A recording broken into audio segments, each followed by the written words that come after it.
તો નમસ્કાર ગુજરાત, સ્વાગત છે આપનો આજના તાજા નવા હવામાન સમાચારમાં। આજે 27 ઓગસ્ટ 2025 બુધવારનો દિવસ અને આજે મિત્રો જે છે તે ખાસ કરીને હવે ગણેશ ચતુર્થીની શરૂઆત થઈ ગઈ છે, ત્યારે ગણપતિ દાદા તો મિત્રો આવ્યા છે, પરંતુ બીજી બાજુ તોફાની વરસાદનો રાઉન્ડ લઈને આવ્યા છે તેવું લાગી રહ્યું છે, કારણ કે ગુજરાત રાજ્યની અંદર મેઘ તાંડવ શરૂ થઈ ચૂક્યું છે।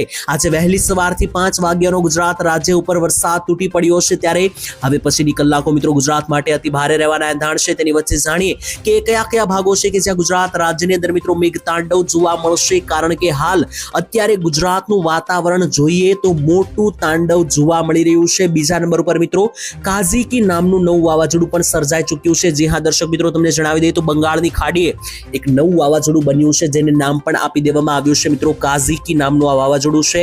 તેને કારણે ગુજરાતને કેટલી અસર થવાની છે, કઈ તારીખે ગુજરાતમાં આની અસરને પગલે ભારે મોટું તોફાન જોવા મળશે, આ બધી જ અપડેટ આપણે જાણવાના છીએ આજના વિડીયોની અંદર। કારણ કે મિત્રો આ ભાગની અંદર જોશો તો મિત્રો આજે આ મોટું જે આ સર્ક્યુલેશન અહીંયા મિત્રો આ ભાગમાં બની રહ્યું છે, જે મિત્રો રીતસરનું આ રીતનું ગુજરાત તરફ પણ આગળ વધી રહ્યું છે, તેને કારણે મિત્રો ગુજરાત રાજ્યની અંદર ભારેથી અતિ ભારે વરસાદો ભૂક્કા કાઢવા જઈ રહ્યા છે અને ગુજરાત રાજ્યમાં આજથી હવે 12 ઇંચ સુધીના વરસાદો પણ પડી શકે અને બીજા નંબર ઉપર પૂર પણ આવી શકે, પૂરની પરિસ્થિતિ સર્જાઈ શકે તેવી મોટી આગાહી મિત્રો નિષ્ણાંતો તરફથી પણ કરી દેવામાં આવી છે।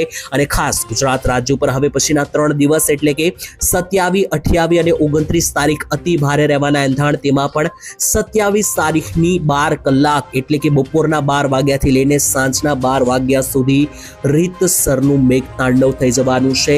ગાજવીજ, વીજળી અને કડાકા ભડાકા સાથેના વરસાદો જે છે તે ગુજરાત રાજ્યને ધમરોળવાના છે તેવા સમાચારો સામે આવ્યા છે। તેની વચ્ચે મિત્રો એક મોટી આગાહી પણ સામે આવી છે। ગુજરાત રાજ્યના હવામાન ખાતાએ જે છે તે એક ચેતવણી આપી છે કે ખાસ કરીને લોકોએ બચવા માટે કહેવામાં આવ્યું છે, અને ખાસ શું નવી આગાહી છે, શું કહી રહ્યું છે હવામાન વિભાગ, અને આ જે સિસ્ટમ ગુજરાત ઉપર ઘેરાવો લઈ રહી છે એને કારણે કેટલું નુકસાન થશે, બધી જ માહિતી જાણીશું એક પછી એક આ વિડીયોની અંદર। સાથે જે કાઝિકી નામનું નવું વાવાઝોડું બન્યું છે એ વાવાઝોડું કઈ તારીખો દરમિયાન ગુજરાતને અસર પહોંચાડવાનું છે, આ બધી માહિતી પણ આપણે આ વિડીયોની અંદર આગળ મેળવવાની છે। તો બધી જ માહિતી મેળવવા માટે વિડીયોને અંત સુધી જોતા રહેજો, અને સૌથી પહેલા જો તમે આ ઓનલી વેધર ચેનલ પર પહેલી વાર આવ્યા છો તો ચેનલને સબસ્ક્રાઇબ કરીને રાખજો, કારણ કે દરરોજ આવા ઉપયોગી સમાચાર જે છે તે હું સૌથી પહેલા તમારા સુધી પહોંચાડતો રહીશ। તો ચાલો મિત્રો શરૂઆત કરીએ। સૌથી પહેલા હું તમને સિસ્ટમનો ઘેરાવો સમજાવું તો મિત્રો જોઈ લો, ગુજરાત રાજ્યમાં ગઈકાલે જે છે તે ઓછો વરસાદ રહ્યો છે, પરંતુ સિસ્ટમ ગુજરાત ઉપર નહોતી, અને આજે મિત્રો વહેલી સવારે 5 વાગ્યાથી આ સિસ્ટમનો ઘેરાવો જોવો મિત્રો મજબૂત બની રહ્યો છે, જેને કારણે અત્યારે મિત્રો તમે જોશો તો આ ભાગ જે મિત્રો અહીંયા તમે આ વ્હાઈટ જે ભાગો જોઈ રહ્યા છો એ મિત્રો કાળા ડિબાંગ અતિ ભારે જે છે તે તાંડવ મચાવનારા વાદળો છે, અને આ વાદળોના ઘેરાવાને કારણે જે છે તે ગુજરાત રાજ્યમાં હવે પછીની કલાકો જોવો સીધા વાદળો આ રીતના ગુજરાત ઉપર તૂટી પડવાના છે, અને ગુજરાતની અંદર આગામી 12 કલાક જે છે તે મિત્રો ખાસ વીજળી, ગાજવીજ, કડાકા ભડાકા અને માત્ર વરસાદ નહીં, આંધી, તોફાન અને પવનો પણ જોવા મળશે, જેથી તમને વાવાઝોડા જેવો માહોલ પણ ગુજરાતમાં બનતો જોવા મળી શકે।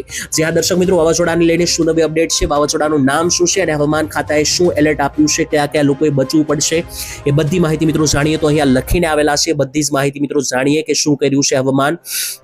તો સૌથી પહેલા મિત્રો જોઈ લો તો વાવાઝોડાને નામ આપવામાં આવ્યું છે કાઝિકી નામનું વાવાઝોડું છે, જે મિત્રો અત્યારે જે છે તે અત્યારે બંગાળની ખાડી, તિબ્બત અને જે મિત્રો ત્યાં ચાઇનાના બોર્ડરના ભાગો છે, આ ભાગો ઉપર મિત્રો અત્યારે તબાહી મચાવી રહ્યું છે, ત્યારે આ વાવાઝોડાને મિત્રો નામ આપવામાં આવ્યું છે જાપાન દ્વારા। ફિલિપાઇન્સમાં મિત્રો આ વાવાઝોડાને ઈસાંગ તરીકે ઓળખવામાં આવ્યું છે, બાકીના દેશોમાં તેને કાઝિકી નામ આપવામાં આવ્યું છે, જે જાપાની શબ્દ છે। વાવાઝોડું મિત્રો જાપાનમાંથી અત્યારે બનેલું છે, જેથી તેને જાપાની નામ આપવામાં આવ્યું, જેને કાઝિકી નામનું જે આ વાવાઝોડું છે તેને કારણે મિત્રો ગુજરાતની વાત કરીએ તો હવામાન વિભાગે વાવાઝોડા અને આગોતરી ચેતવણી આપી, અને ખાસ વરસાદની સંભાવનાને ધ્યાનમાં રાખીને તંત્ર દ્વારા પણ જરૂરી સૂચનાઓ આપવામાં આવી છે। શું છે સૂચનાઓ તે પણ જાણીએ તો નીચાણવાળા વિસ્તારોમાં અને નદી કાંઠાવાળા ગામોમાં લોકોને સાવચેત રહેવા માટે સૂચના આપવામાં આવી છે, કારણ કે વીજળી, કડાકા અને ભડાકા સાથે વરસાદ પડવાની સંભાવના છે। લોકોએ ખાસ ખુલ્લા મેદાન, ઝાડવા નીચે ના ઊભું રહેવું, કારણ કે વીજળી ગમે ત્યાં પડી શકે, કારણ કે વાવાઝોડાને કારણે દરિયામાં કરંટ બની રહ્યો છે, જેથી ખાસ મેદાન કે ખુલ્લા મિત્રો મેદાન હોય, ઝાડવા હોય ત્યાં ના રહેવું, કારણ કે ત્યાં વીજળી પડવાના ચાન્સ સૌથી વધારે છે। અને આજે મિત્રો ખેડૂતોને પણ નુકસાનીની ખાસ કરીને સાવચેતી રાખવી, કારણ કે મિત્રો આ વાવાઝોડું જે છે તે આંધી, તોફાન અને પવન સાથે આવવાનું છે, જેથી નાગરિકોને હવામાન વિભાગની આગાહીઓ પર ધ્યાન રાખીને ઘરની બહાર નીકળ્યા પહેલા જે છે તે ખાસ એલર્ટ જોઈ લેવું, એલર્ટ રહેવું એવી પણ સૂચના આપવામાં આવી છે। કારણ કે મિત્રો આજે કાઝિકી નામનું વાવાઝોડું છે તે ગુજરાતને શું અસર પહોંચાડવાનું છે, તો મિત્રો સીધું તો આ વાવાઝોડું ગુજરાત ઉપર નથી આવવાનું, પરંતુ બંગાળની ખાડીમાં આવશે, જેથી દરિયા દરિયામાં કરંટ બનીને ગુજરાત સુધી તેની અસર જોવા મળવાની છે, જેના વિશે મિત્રો વાત કરીએ તો ખાસ કરીને 5 દિવસ પહેલા જે કુદરતી વરસાદ પડ્યો, ખાસ અતિભારે વરસાદ જે જૂનાગઢની અંદર પડ્યો, ત્યાં મિત્રો અતિભારે વરસાદને કારણે અત્યારે પણ હાલ પૂર જેવી પરિસ્થિતિ છે અને મિત્રો ત્યાં સૌથી વધારે નુકસાન ગયું છે. મગફળી, કપાસ, તલ જેવા પાકો સંપૂર્ણપણે નિષ્ફળ ગયા છે, ખેતરો ધોવાઈ ગયા છે અને પાણીના પ્રચંડ પ્રવાહો સાથે ખેતરોની માટી પણ તણાઈ ગઈ છે, જેથી ભારે નુકસાન ખેતરમાં જતા ખેડૂતોએ સહાયની માંગણી કરી છે તેવા સમાચાર આવી રહ્યા છે. આ મિત્રો એટલા માટે તમને સમાચાર આપી રહ્યો છું કારણ કે આ તો માત્ર જૂનાગઢ અને સૌરાષ્ટ્રની સ્થિતિ છે, પરંતુ હવે જે મેઘતાંડવનો આ રાઉન્ડ આવી રહ્યો છે તારીખ 27, 28 અને 29 તારીખ દરમિયાન જે આ મેઘરાજા ધમરોળવાના છે ગુજરાતને, તેની અંદર હવે બાકીના જિલ્લાઓની અંદર પણ ધમરોળવાનું શરૂ કરશે. ત્યાર પછી મિત્રો મારે તમને એક ખૂબ જ ભયાનક દ્રશ્યો દેખાડવાના છે. જો આ દ્રશ્યો મિત્રો છે એચપીના એટલે કે ઉત્તર ભારતની અંદર અત્યારે તાંડવ ચાલી રહ્યું છે, જ્યાં મિત્રો જો આખા મકાનો ધરાશાય થતા જોવા મળી રહ્યા છે, આખા મકાનો પાણીમાં ગરકાવ થઈને મિત્રો તણાઈ જતા જોવા મળી રહ્યા છે. આ પરિસ્થિતિ મિત્રો અત્યારે એચપી ઉત્તર ભારતની અંદર ચાલી રહી છે, તેને કારણે મિત્રો ત્યાં ભારે તારાજી સર્જાઈ રહી છે, મકાનો, ગાડીઓ બધું તણાઈને જોવા મળી રહ્યું છે. આ મિત્રો જે છે તે દર વર્ષે સ્થિતિ સર્જાતી હોય છે, આ વખતે વધારે સ્થિતિ કાબુમાંથી બહાર ગઈ છે. આ બધી માહિતી મિત્રો મેં તમને આપી ગુજરાત અને ભારતના હવામાનને લઈને. હવે આ વિડીયોમાં અહીંથી મિત્રો આગળ માત્ર આપણે આજની વાત કરવાની છે, એટલે કે 27 તારીખ આજે બુધવાર અને ગણેશ ચતુર્થીનો પાવન તહેવાર. વિડીયોમાં આગળ વધીએ પહેલા કોમેન્ટમાં જે છે તે મિત્રો શ્રી ગણેશાય નમઃ જરૂર લખી દેજો. તો ચાલો મિત્રો વિડીયોની અંદર આગળ વધીએ અને માત્ર આજની વાત કરીએ કે આજે ગુજરાત રાજ્ય પર શું મોટી સિસ્ટમ, શું મોટા વાદળોનો તબાહી જોવા મળી રહી છે. જોઈ લો મિત્રો લાઈવ ટેલિકાસ્ટ. ગુજરાત રાજ્ય પર કાળ સમાન વાદળો, આ વ્હાઈટ ભાગ મિત્રો તમે અહીંયા જોઈ શકો છો.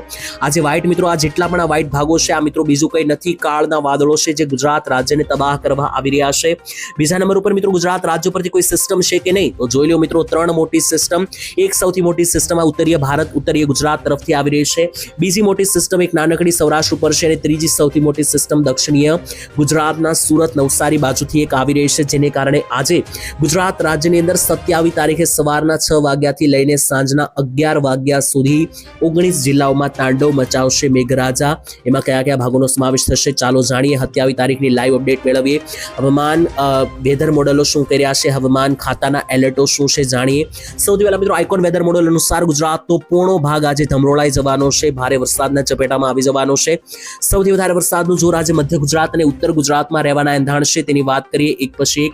સૌથી પહેલા ઉત્તરીય ગુજરાતથી શરૂઆત કરીએ તો ઉત્તર ગુજરાતના 4 મોટા જિલ્લાઓ ઉપર ભારેથી અતિભારે વરસાદો જોવા મળી જવાના છે. ચાલો મિત્રો એક પછી એક હવે બધા જિલ્લાઓ વિશેના હવામાન જાણવાની શરૂઆત કરીએ. તો ઉત્તર ગુજરાતના કયા ભાગોમાં આજે રીતસરનું આભ ફાટશે અને વરસાદ ભૂકા કાઢશે જાણીએ. તો મિત્રો ઉત્તરીય ગુજરાતના વિસ્તારોમાં મહેસાણાથી લઈને વડનગરના વિસ્તારો, સિદ્ધપુર, પાટણ, હારીજના વિસ્તારોથી લઈને મોઢેરા, રાણપુરના વિસ્તારો, જમણી તરફ આવીએ તો ઈડર, હિંમતનગર, બયાડ, પ્રાંતિજ, મોડાસા અને ખેડ બ્રહ્મા લાગુના જે વિસ્તારો છે, આ બધા જ ભાગોની અંદર ગાજવીજ અને વીજળીના ચમકારા સાથેના વરસાદો છોતરા કાઢશે. તો ઉપર મિત્રો ત્યાંથી ઉપર જુઓ તો આબુ અંબાજી, ત્યાંથી આ બાજુ આવે તો મિત્રો અરવલ્લીના વિસ્તારો છે, સાંબરકાંઠા છે, ડીસાના વિસ્તારોથી લઈને ભાટસણ, ધાનેરા, થરાદ, સુઈગામ, દિયોદર અને બનાસકાંઠા સહિતના પંથકોની અંદર અને પંચમહાલ લાગુના વિસ્તારોની અંદર ઉત્તરીય ગુજરાતીય ભાગોની અંદર જે છે તે મિત્રો રીતસરનું મેઘતાંડવ થશે. મેઘરાજાની તોફાની બેટિંગ જે છે તે આજે ગુજરાત રાજ્યના બધા જ ભાગોની અંદર છૂટી છવાઈ જોવા મળશે તેવું લાગી રહ્યું છે, કારણ કે સિસ્ટમોના ઘેરાવામાં આ દરેક ભાગો જે છે તે કવર થઈ રહ્યા છે. ત્યાર પછી મધ્ય ગુજરાતનું એંધાણ જોઈએ તો મધ્ય ગુજરાત ઉપર પણ સાવચેત થઈ જજો, કારણ કે જે આ સિસ્ટમનો ઓફ ટ્રેક લંબાઈ રહ્યો છે તેને કારણે ભારેથી અતિ ભારે વરસાદો રહેશે. મધ્ય ગુજરાતની વાત કરીએ તો મધ્ય ગુજરાતની અંદર જોઈ લો વિરમગામના વિસ્તારોથી લઈને ધોળકા, પ્રાંતિજના વિસ્તારોથી લઈને ગાંધીનગર, અમદાવાદ, ત્યાંથી નીચે આવીએ તો મહેમદાવાદ, બાપુનગર, મહુધા, ડાકોરના વિસ્તાર, કપડવંજ, બાલાસિનોર, આ બાજુ આવે તો મિત્રો ખાસ કરીને જોઈ લો તો બાયડના વિસ્તારોથી લઈને બાલાસિનોરની નીચે લુણાવાડાના વિસ્તારો, ગોધરા, પીપલોદ, દાહોદ, જાહલોદના વિસ્તારોથી લઈને જે મહીસાગર, ખેડાના વિસ્તારો છે, આ બધા જ ભાગોની અંદર મધ્ય ગુજરાતના ઝોનની અંદર જે છે તે તીવ્ર મેઘતાંડવની સૂચના જે છે તે આપવામાં આવી છે. અને આ ભાગોની અંદર આજે મિત્રો જે વેધર મોડેલો સાહેબમાં આવી રહ્યા છે, વેધર માહિતી સામે આવી રહી છે અને સિસ્ટમોને આધારે લાગી રહ્યું છે આ ભાગોની અંદર ભારેથી અતિ ભારે વરસાદ, ભારે પવનો સાથે અને આંધી સાથેના જોવા મળી શકે. ત્યાર પછી દક્ષિણ ગુજરાતની પણ અપડેટ લઈએ તો દક્ષિણ ગુજરાતમાં વડોદરા આસપાસનો જે પટ્ટો છે ત્યાં ઘાતક વરસાદની આગાહી, સાવચેત થઈ જજો. જે હા મિત્રો ખાસ વાત કરીએ દક્ષિણ ગુજરાતમાં તો વડોદરા, બોડેલી, છોટાઉદેપુર, ડભોઈથી લઈને ચાંપાનેર, બોડેલી, આણંદ, બોરસદ અને તારાપુર સાથે કરજણ, જંબુસર અને રાજપીપળામાં ભારે વરસાદનું એલર્ટ. ત્યાંથી નીચે મિત્રો દક્ષિણ ગુજરાતના જે સુરત બાજુના ભાગો છે ત્યાં મધ્યમથી છૂટાછવાયા વરસાદ પડશે, જેમાં વલસાડ, નવસારી નવસારી, ડાંગ, વ્યારા, સુરત અને બારડોલીના વિસ્તારોથી લઈને ભરૂચ, અંકલેશ્વર લાગુના વિસ્તારોમાં મધ્યમ છૂટા છવાયા વરસાદની જે છે તે આગાહી કરી દેવામાં આવી છે. ત્યાંથી મિત્રો હવે આપણે સૌરાષ્ટ્ર તરફ આગળ વધવાનું છે અને સૌરાષ્ટ્ર વિશે મિત્રો તમને જણાવીએ તો આજે સૌરાષ્ટ્રમાં સાર્વત્રિક વરસાદ જોવા નથી મળવાનો, કારણ કે સૌરાષ્ટ્રનો જે નકશો છે તેને આધારે જાણીએ કે કયા કયા ભાગમાં કેટલો વરસાદ આજે દેખાઈ રહ્યો છે. તો સૌરાષ્ટ્ર ઉપર મિત્રો સૌથી પહેલા જોઈ લઈએ તો આજે ભાવનગર લાગુના ભાગોમાં જે છે તે સારા વરસાદની આગાહી છે, જેમાં તાલુકાઓ અને ગામડાઓ વિશે પણ લાઈવ તમને અપડેટ આપીએ તો ભાવનગરની અંદર સિંહોર, વલભીપુરના વિસ્તારોથી લઈને પાલીતાણા, તળાજા, બુધેલ પંથક, અલંગના વિસ્તારોથી લઈને મહુવા, રાજુલા અને નીચે મિત્રો અમરેલી જિલ્લાના તુલસીશ્યામના વિસ્તારો, સાવરકુંડલાના વિસ્તારો, રાજુલા, લીલિયા અને તુલસીશ્યામ બાજુના ભાગોમાં પણ મિત્રો સારા એવા વરસાદની આગાહી દેખાઈ રહી છે. બાકી મિત્રો ઉપરના સૌરાષ્ટ્રના ભાગો જોઈએ તો બોટાદ લાગુના વિસ્તારોમાં પણ સાળંગપુરના વિસ્તારો, બોટાદ, ગઢડા, બરવાળા, ભાણગઢ, રાણપુર, ધંધુકા લાગુના વિસ્તારોમાં મધ્યમથી ભારે વરસાદ રહેશે અને ત્યાંથી પણ ઉપરના બે સૌથી મોટા જિલ્લા મોરબી અને સુરેન્દ્રનગરમાં સારા વરસાદની આગાહી, જેમાં ચોટીલાથી લઈને થાણગઢ, માલીવા, હાલવડ, ધાંગધ્રા, કુડાના વિસ્તારોથી લઈને નળ સરોવર અને લીંબડીમાં જે છે તે ભારે વરસાદ રહેશે. જ્યારે મિત્રો સૌરાષ્ટ્રના બાકી જિલ્લાઓ જેમ કે જુનાગઢ, ગીર સોમનાથ, પોરબંદર, મોરબી, જામનગર અને રાજકોટ સાથે કચ્છમાં પણ આજે કોઈ મોટા વરસાદની આગાહી નથી, કારણ કે અહીંયા કોઈ મોટો સિસ્ટમનો ઘેરાવો નથી. તો આ મિત્રો આજે ક્યાં ક્યાં કેટલો વરસાદ છે માહિતી પૂર્ણ થાય છે. ખાસ મિત્રો તમને જણાવી દઈએ તો ગુજરાતનું વાતાવરણ હમણાં થોડા દિવસ જે છે જાણવું ખૂબ જરૂરી રહેશે, કારણ કે એક સાથે બે મોટા ઘેરાવાઓ બની રહ્યા છે વાવાઝોડાના. અને ત્યારે મિત્રો જુઓ તો બંગાળની ખાડીની અંદર પણ એક મોટી ચક્રવાતી સિસ્ટમ બનેલી છે. બે મોટા સર્ક્યુલેશનો એક સાથે બનેલા છે. એક તો મિત્રો અહીંયા બંગાળની ખાડીમાં આ રીતના બનેલા છે અને આ બાજુ અરબ સાગરમાં પણ આ રીતના બનેલા છે. આ આખો મિત્રો જે આ પટ્ટો છે ત્યાં મોટી સિસ્ટમ બનવાને કારણે તેની સૌથી વધારે અસર જે છે તે અહીંયા ગુજરાત ઉપર થઈ રહી છે. તેના વિશે આવનારા વિડીયોમાં વિગતમાં આપણે વાત કરીશું. આજ માટે આટલું જ રાખીએ છીએ. વિડીયો અહીંયા પૂર્ણ કરીએ છીએ. આવતીકાલે મિત્રો ફરી એકવાર મળીશું. ત્યાં સુધી આજ માટે દરેક લોકો રજા આપશે. ધન્યવાદ. જય માતાજી.